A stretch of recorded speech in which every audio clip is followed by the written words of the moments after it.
संतोष मित्र स्क्वायरे और देखा जाबे ना ऑपरेशन सिंदूर थीम। मुझे पहलगाम बहुत पसंद है।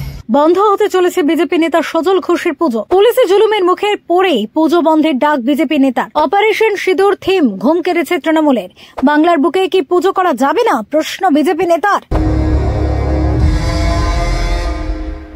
কিন্তু কেন এই পুজো আটকানোর চেষ্টা করছে পুলিশ? পাবলিক সেফটি না রাজনৈতিক প্রতিহিংসা আসল কারণটা কি?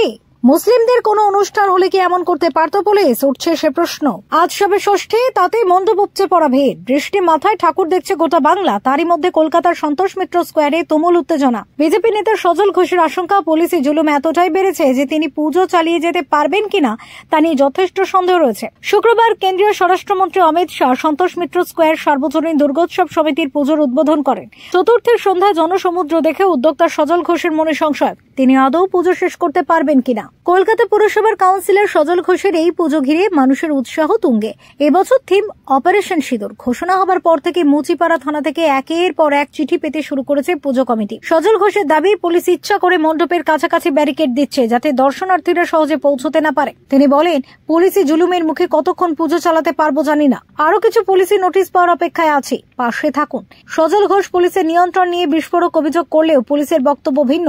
পুলিশের দাবি, মানুষের নিরাপত্তা নিশ্চিত করা এবং দুর্ঘটনা এড়ানোর উদ্দেশ্যেই ব্যারিকেড দেওয়া হচ্ছে, এর পিছনে অন্য কোনো উদ্দেশ্য নেই।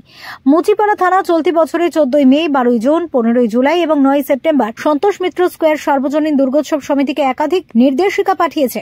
এই নির্দেশিকাগুলির মধ্যে রয়েছে মণ্ডপে ঢোকা এবং বেরোনোর জন্য পর্যাপ্ত জায়গা রাখা, মণ্ডপের গেটের কাছে বা পার্কের পূর্বে প্রান্তে কোনো হকার বা স্টল বসতে না দেয়া, এছাড়াও মণ্ডপের ভিতরে বা আশেপাশের কোনো লাইট অ্যান্ড সাউন্ড শো যাতে না করা হয় এবং কমপক্ষে 60টি সিসি ক্যামেরা লাগানো হয়। নির্দেশ রয়েছে, ব্যাংক অফ ইন্ডিয়া মোড় থেকে ঢোকার গেট পর্যন্ত কোনো বিজ্ঞাপনের গেট বা কাঠামো রাখা যাবে না। নাগরদোলা বা কোনো জয়রাইড বসানো নিষিদ্ধ করা হয়েছে।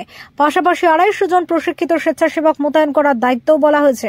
এই সব ঘিরেই রাজনৈতিক প্রতিহিংসার শিকার বলে দাবি সজল ঘোষের। সন্তোষ মিত্র স্কোয়ারের পুজো বন্ধ করার কথাও বলতে শোনা যায় এই বিজেপি নেতাকে। ফেরো রিপোর্ট, টক টু টাইম।